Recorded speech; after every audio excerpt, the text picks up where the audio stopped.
Merry match day, one and all. I'm feeling a bit funny this morning. I don't not like that, obviously.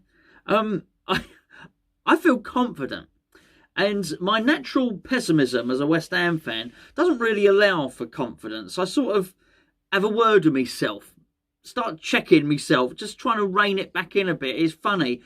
That eternal pessimism that I just spoke about doesn't let you get carried away. It grabs you back. Anytime you sort of think, oh, I'm getting excited. No, no, no. Back you come. Back you come. Back down to earth. There's a catastrophe just waiting around the corner. Don't get excited by the game. So as much as all the evidence for today's game suggests that we will beat Sam Allardyce, right? So listen, I'm fixated. It's not even Sam Allardyce. Sam Allardyce Rovers, whatever they're called. The evidence suggests we'll beat them. I still can't quite. There's that nagging thought. See, if you remember, then David Moyes' first stint, Allardyce brought his Everton team over to London Stadium. I think it was the last game of the season. We beat them. We whooped them. All right. Big old thrashing. I was very drunk that day. I can't quite remember a lot about it, but it was a very, very convincing performance, as I remember. From even though I was there live, I remember watching the highlights the next day just to reacquaint myself with the performance. So, and Moyes hasn't got a bad record against Sam. He was asked in the press conference about him, and that's sort of 6 minutes of my life I'll never get back. He's very good at saying nothing. David Moyes, as I mentioned in yesterday's video, not a particularly charismatic man, but I don't mind it. Keep your cards close to your chest. That's what I say. Not a problem at all. So invariably he was asked about Sam. Oh, the journalist said something like, oh, a few words about Sam Allardyce, David. And he said that the league's missed Sam. No, it hasn't. He said that Sam brings an awful lot to the game of football. He doesn't. But as I say before, Moyes is a nice man. He's a polite man. I'm not damning him with faint praise. I think he's a good manager. But I don't believe a word he says. I think he's an honest man. I don't think he's telling malicious lies. I think he just likes to say nice things about people. As I said, the sort of guy that says something nice about a bloke before he sacks him and stuff like that. So anyway, he said all these lovely things about Sam Allardyce. And I couldn't help but think, yeah, you know what? I think you've got his number here. Yet there's still in the back of my mind that thing that Sam is going to come back, turn West Ham over, cut his ear at us, and just really, really love it. But there ain't no evidence for that. Because looking at the teams, and we looked at it in the preview with Gio, was it day before yesterday, as you watched this, and we got better players in every single position. Even it was difficult. Gio always asked me at the start of each preview. I know he's always going to say, your thoughts on the club, and then he'll ask another question surrounding the club, and then he'll go on to say, he always asks the questions, players you admire. And I thought, no, not so much.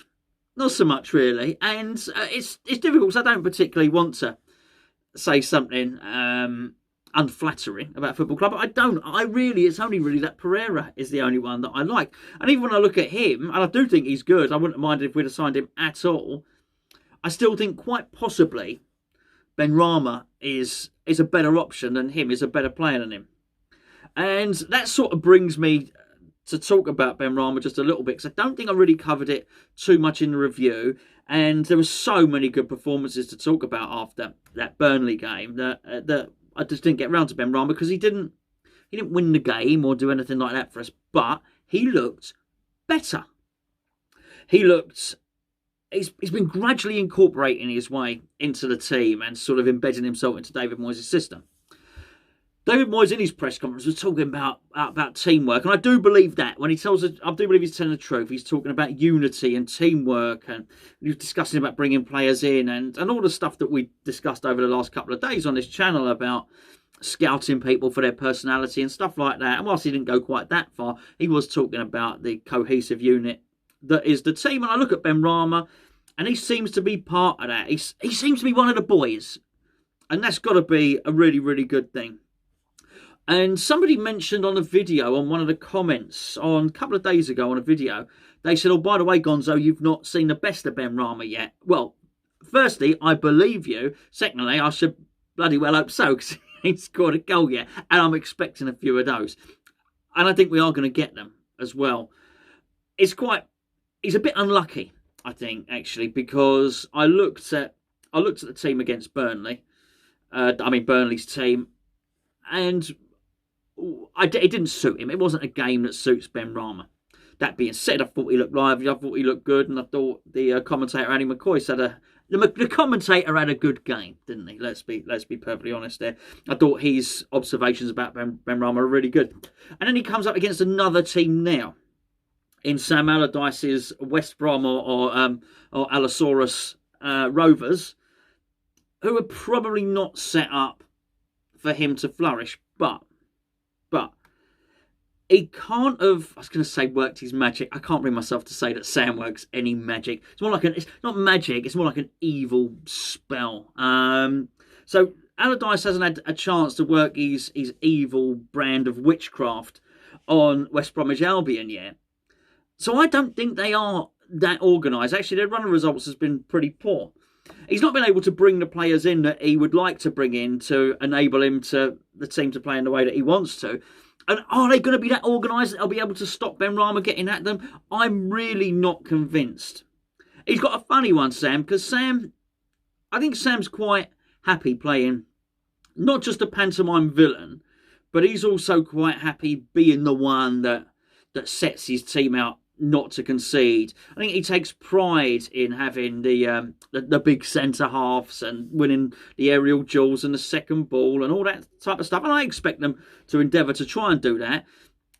But I think in many respects that's easier when you play the role of underdog. If you remember his exchanges with Arsene Wenger, that always seemed to suit him. It was beauty versus the beast, wasn't it? In that sense, in terms of the footballing styles, this is a little bit different. This is a beast against a bit of a beastier beast, maybe. I don't know, something like that. Anyway, and it's going to be difficult for him because I do think we're better in every facet of the game. I would expect Bowen to win his individual duels. I'm a big one for individual battles, as you know.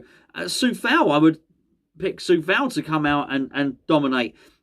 It was Robinson. I watched their game, West Brom. He didn't. I'd be very surprised if that guy can get the better of our centre-halves, bearing in mind that I've seen our centre-halves dominate, particularly Ogbonna, dominate and play well against all manner of teams. You know, it's a lot better strikers and a lot better attackers than West Brom have got. See, again, I almost, when I said those words, I almost don't want to say it. I think, don't say it, it's going to bite you on the arse, mate.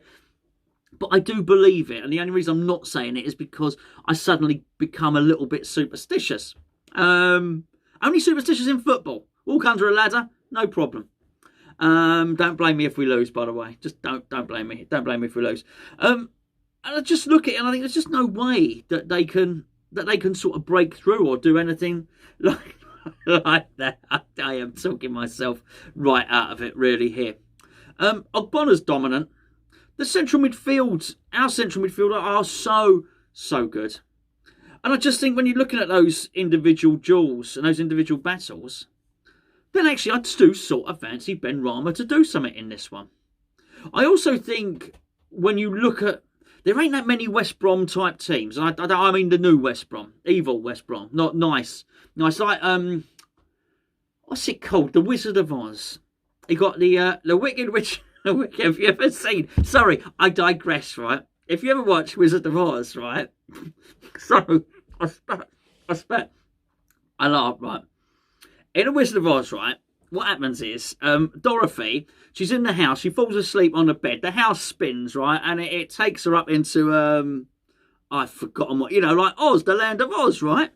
And the house lands, bang, on the Wicked Witch of the East. And you can just see the ruby slippers. They're sticking out from under the house, right? It's a spoiler. If you haven't watched, it was made in the 1930s. If you haven't watched Wizard of Oz by now, shame on you. There is a bit of a spoiler here. So anyway, so she crushes it. And then what happens is the Wicked Witch of the West pops like, ha, mate, pretty. And all this sort of business, right?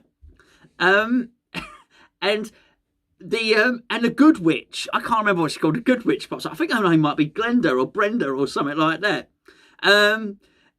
Anyway, Dorothy is saying that the witch that's been flattened's a nasty witch, And Glenda turns around and says, "Oh, the Munchkins are laughing because I'm a good witch." And she turns around and she says, and Dorothy says, "Hold on. Oh, I didn't know witches. I always thought witches were ugly, but you're beautiful."